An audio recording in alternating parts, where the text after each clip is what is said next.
Park racetrack in Cheshire plays host to the next round of the 2019 BRSCC Mazda MX-5 Super Series. It's a big grid of cars racing this weekend with some new faces also joining the series and plenty of great racing action expected as we've enjoyed throughout the bulk of the season so far. And with only 2 former winners from this season on the grid, there's every chance that we could see some new names appearing on the top step of the podium this weekend.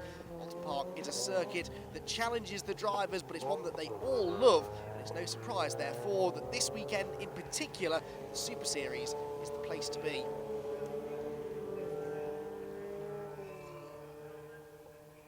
Well, the cars then are lining up on the grid now ahead of our first 20-minute race of the day. Joe Marshall-Burks and James Kell are those 2 race winners from earlier on this year, but they both only got a solitary win apiece. Gary Townsend and Clyde Powells are on row 2. Matt Pickford and Darren Kell share the 3rd row, ahead of Simon Orange and Declan Lee. Then Simon Fleet and Alex Miller to round out the top 10. Steve Dolman and Christina Holly are on row 6, ahead of David O'Reilly and Liz Walton. Then it is Natalie Brooks and Chris Lindley, with Duncan Harris and Jude Worley at the back of the grid.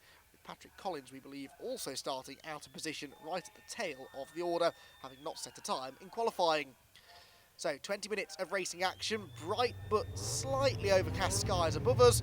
We're ready to go racing for the first time of 3 today, and a busy day of action for the MX-5 Super Series on board with Patrick Collins for the back of the grid. And what a start that was. He's passed 3 or 4 cars already before he even reaches the start-finish line. James Kell, though, will lead the field into Old Hall Corner for the first time. Joe Marshall-Burks second, and that looked like Gary Townsend trying to go around the outside in 3rd position, maybe trying to challenge the top 2. On board with Christina Holly now in one of Brian Chandler's cars, the BC Motorsport squad.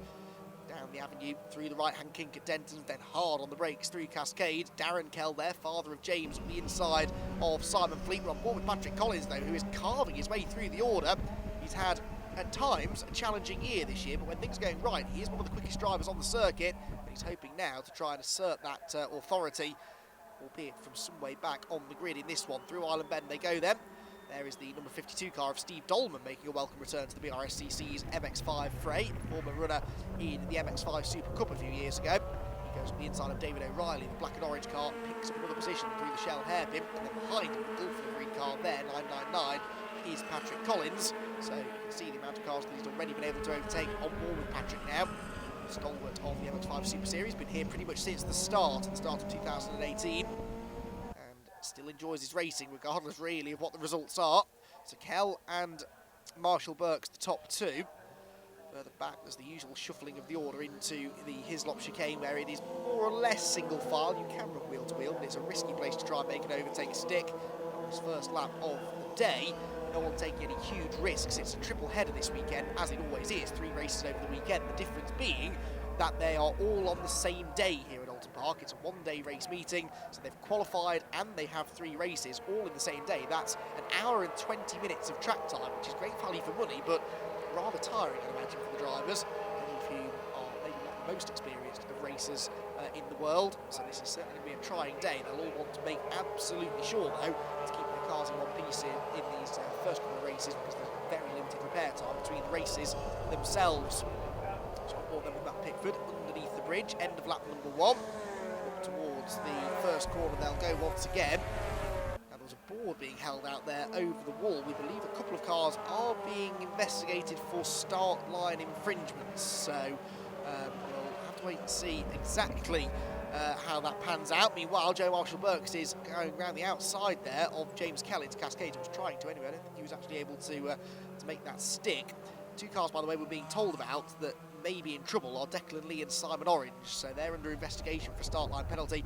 That will usually mean one of 2 things. Either they were out of position on the grid, i.e. they were over their grid markings or in the wrong grid spot altogether, which has happened occasionally, or they jumped to the start, and that's possibly the more likely of the 2 scenarios.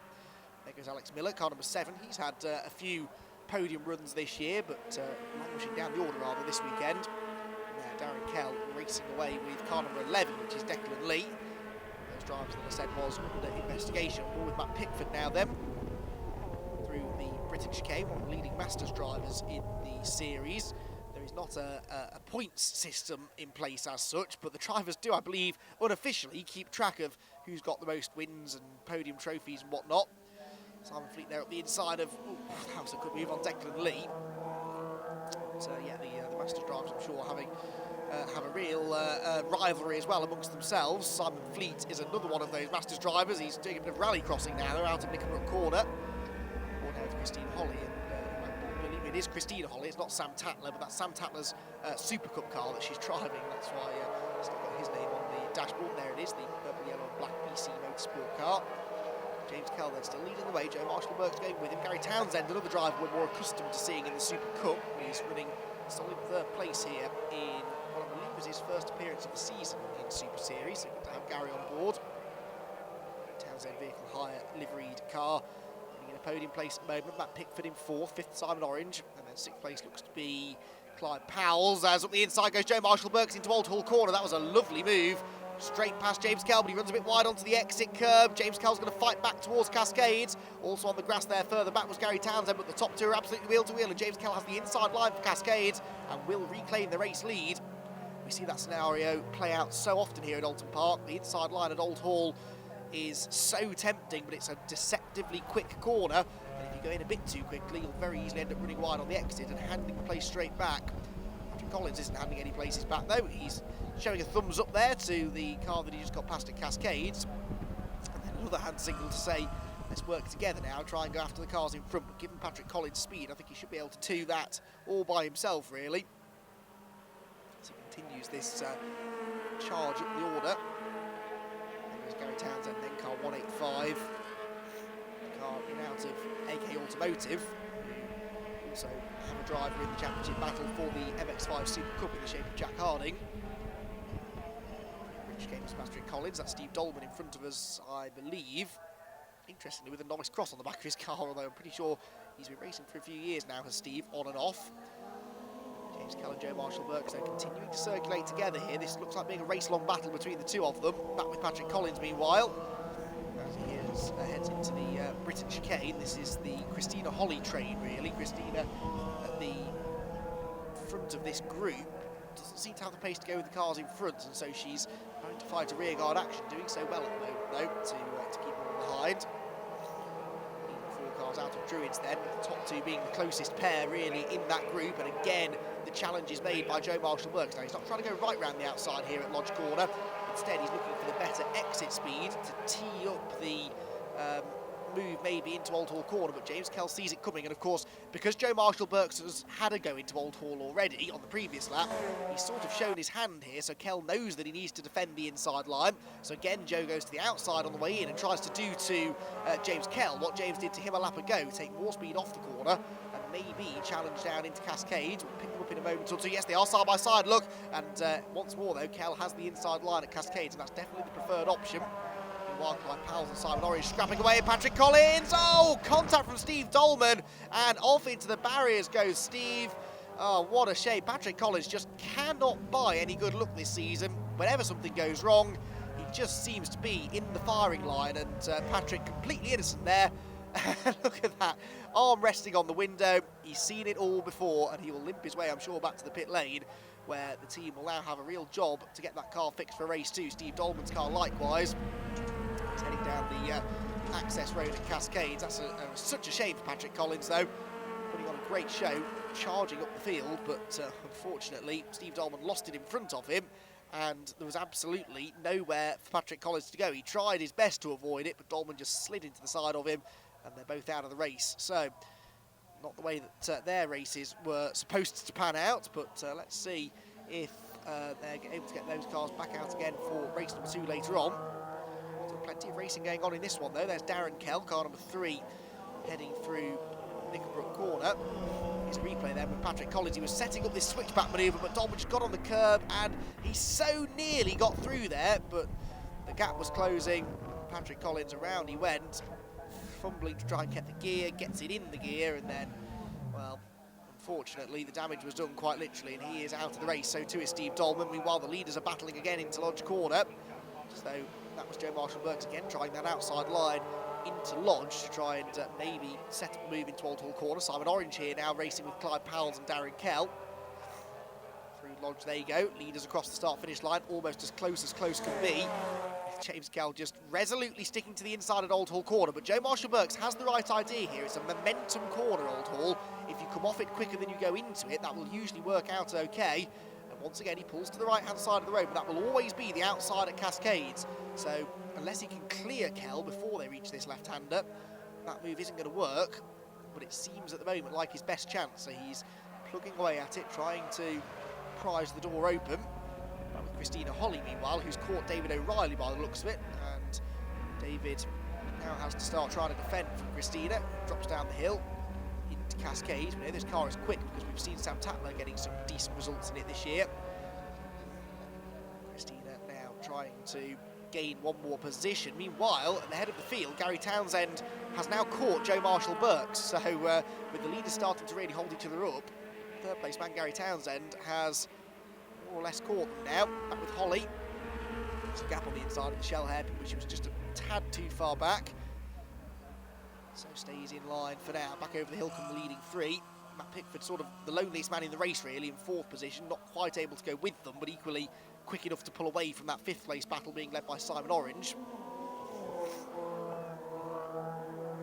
Kell then hanging on. The only part of the circuit where he seems vulnerable is through Lodge and Old Hall and into Cascades. So through the middle part of the lap, it doesn't look as though Joe Marshall-Burks has anything for him.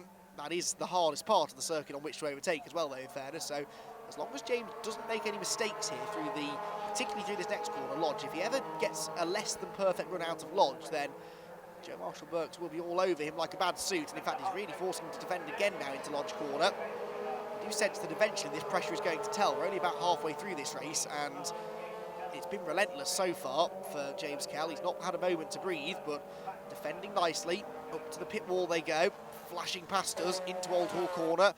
And we've seen this before, haven't we? Tight line for Kell, wide sweeping line for Marshall-Burks, who's trying to go right around the outside this time. I wondered when that move was going to come, because if he can make that work, he will have the inside line for Cascades.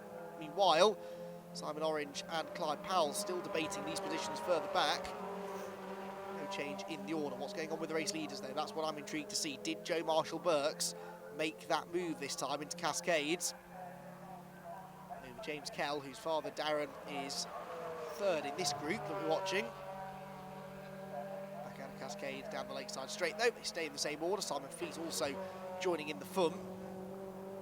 In the blue and pink 21 car that's not entirely blue and pink this weekend, so he's obviously had a bit of a moment somewhere, presumably in qualifying this morning, which has required a few hasty repairs to be made to the front right corner of the car, but still going quickly is Simon, another driver who has been racing in the Super Series since its inception. So too, actually, Simon Orange up at the front of that group. As at the front of the field there was got a glimpse there of the leaders, and there was, I think, a lead change. I think that Joe Marshall-Burks has gone through. At the top of the hill there you can see Marshall's, I think, sticking a board on top of Steve Dolman's stricken car to let drivers know that it's there. While there is Simon Fleet weaving his way through the chicane.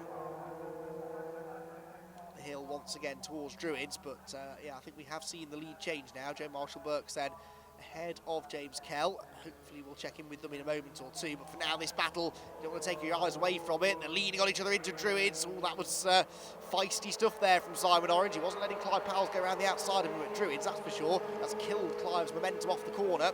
So Darren Kell now fishing around to try and get past him. And, into the braking zone at Lodge. He might have just found a gap on the inside, but he wasn't late enough on the brakes. Both of them slower off the corner than Simon Fleet. And I think that's Declan Lee also catching them now, so five-car battle starting to develop here. They flash across the start-finish line. Average speed around here is getting on for 80 miles an hour, so you can imagine at the faster parts of the circuit they are touching on 100. Oh, that was very sideways there for Darren Kell coming out of Old Hall corner. That means that Simon Fleet sees a chance to attack into Cascades, but Darren moves to the left, covers the inside line. Lakeside straight then, past the lake that gives it its name. The car stuck on the inside line there, which I think might have been Alex Miller, who, yes, does appear to have disappeared from the timing screen.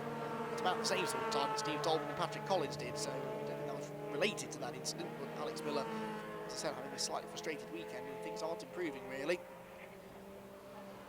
Back out of Shell then. This 5th place battle still raging. There are the leaders. Confirmation then that Marshall Burks is the leader now. James Kell 2nd, Townsend 3rd, Pickford dropping ever further back in 4th. Then you can see the gap back to 5th place, which is getting on for about 6 or 7 seconds now. There they are, Simon Orange, Clyde Powell, Darren Kell, Simon Fleet and Declan Lee at the back.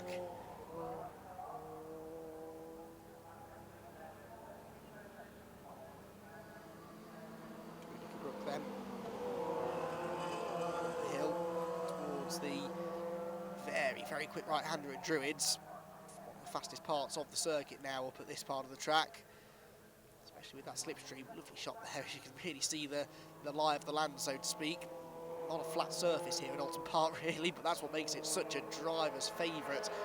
Drivers don't really like those very flat and featureless modern-day circuits that seem to be cropping up all over the place. This is a proper old-school track, and it produces this proper old-school racing where it's very, very close, but you have to really fight hard to gain a position. Clyde Powell finding out just how hard it is to overtake now, because I think he's a bit quicker than Simon Orange, but he just can't get past him. To the first corner, and Powell looks to the inside. That was awfully close to contact again there between the two of them. Cut away from that to check in on the race leaders then, who are heading through Cascades once more. Still, Joe Marshall Burks is ahead of James Kell. Joe Marshall Burks got his one win of the year at Brands Hatch, and so too did James Kell. James won race 1. Joe won in the 2nd race, and then Nathan Heathcote won race number 3. Nathan on a one-off appearance as he was doing some early season testing ahead of the racing that he was going to be doing for the rest of the year in Ginettas, I believe. James Kell was also racing Ginettas these days, but had a weekend off here, so he decided to come and have a play back in the MX-5s again. We last saw him at Pembrey, actually, the 2nd round of the Super Series. The first 2 rounds, and then disappeared to do other things. Joe Marshall Burks was last with us at Cadwell Park in May, so it's been a while since these two were on track together, certainly, because the last time they were on track together was Pembrey, which was back, I believe, towards the end of April. The year is flying by. So is this race, actually. We're into possibly the penultimate lap now. We may just get one more after this one. Still the top 3 cars separated by not very much at all. Gary Townsend every bit as quick right now as these two. So Druids down to Lodge Corner. Marshall Burks, though, does look a little more comfortable in the lead, you'd have to say, doesn't he? James Kell's sort of been... When Marshall Burks was behind Kell, there were inches between them, and now there's a couple of car lengths separating first from second, so it does look as though he's a little more comfortable out in front. Across the line they go. Any sign of a last lap board? No, I think we're going to get 2 more laps maybe out of this one then. Here, Clyde Powell's has finally broken through the defences of Simon Orange. So Clyde Powell's is now into that 5th position. Then Orange, Darren Kell, Simon Fleet and Declan Lee, who we're hearing is now being given a 10-second start line penalty, by the way. So too is Simon Orange, disappointingly. So Simon, just as he loses that position, unfortunately gets the penalty. And I don't know any more than the fact that it's a start line penalty. We haven't been given any further information on that, but 10 seconds will be added to their post-race time.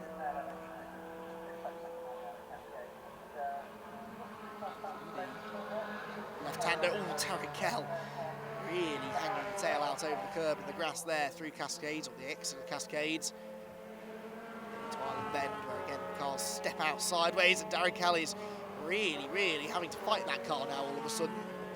Tyres can quite comfortably manage a full race weekend, or even several weekends if you look after them, but they can overheat if you really overwork them in a race. And I think that might be what's happening to Darren Kell. He slides wide again at Shell. Simon Fleet goes past him, and now Declan Lee tries to. Declan just locks up a bit there into the chicane though. Has to fall back in behind. Steve Tolman there watches on from the sidelines. This 5th place battle go by, and they've been locked in combat like this since the drop of the green flag pretty much. Darren Kell, one of the drivers who's been sort of stuck in the middle of this queue from the start of the race, not really able to make the progress that he'd have liked. To Druids, there is Simon Fleet still in front of him, and the car's really moving around a lot, and compared to the Mark 1 cars that are also racing here this weekend, these cars are a little bit stiffer. They're are a bit quicker as well, but the suspension's a bit stiffer, so that when they do start moving around, it's a bit more snappy than it is in a Mark 1. The Mark 1 cars are sort of in this beautiful controlled drift all of the time. These cars, if they step out a bit too much, they are a bit easier to spin, which happened to Steve Oulton earlier on. Now we get the last lap board then, one more lap of the Oulton Park International Circuit between these drivers and the checkered flag. Looks like Clyde Powell's is fairly safe in 5th now. The next question is who will be 6th. Well, we know it won't be Simon Orange because he's got this 10-second penalty, so really it's between Simon Fleet and Darren Kell. Those two aren't all that close together on the track at the moment. Now, there are the leading two. Where has Gary Townsend gone? Because Gary Townsend, I commented on last time we saw him, was not that far behind them, and now they are the only 2 cars in shot. So Joe Marshall-Burks and James Kell have somewhere along the line lost Gary Townsend. I believe he's still running, but he's had a slow lap somewhere. There he is at the top of the hills. He must have been off the road, Gary Townsend, and he's actually rejoined, still in 3rd place. Such is the advantage these 3 had over the rest of the field. So I don't know what's happened to Townsend. He'll still be on the podium by the looks of it, unless there's a problem with that car, but hopefully he'll be able to bring it home. Less than half a lap to go now.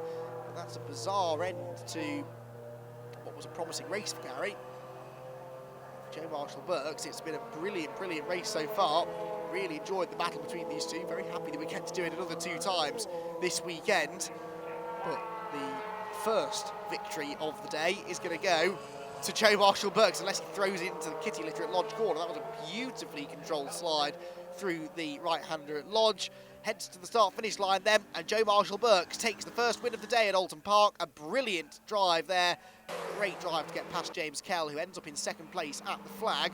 And Gary Townsend will come home in 3rd, but somewhat delayed there towards the end of the race for reasons that aren't immediately clear. Matt Pickford was 4th, Clyde Powell's 5th, then Simon Fleet, Darren Kell and Simon Orange dropping down to 8th after his penalty, and likewise Declan Lee 9th. David O'Reilly was 10th from Christina Holly, Natalie Brooks, Duncan Harris, Liz Walton, Chris Lindley and Jude Worley. We lost Steve Dolman and Patrick Collins in spectacular fashion with that shunt. Alex Miller also a retirement. So that was quite a race. James kept you honest the whole time. You want to talk us through that? We had a pretty poor start, which me and James got a lead, and we knew we were pretty equal all the way around the old track through qualifying.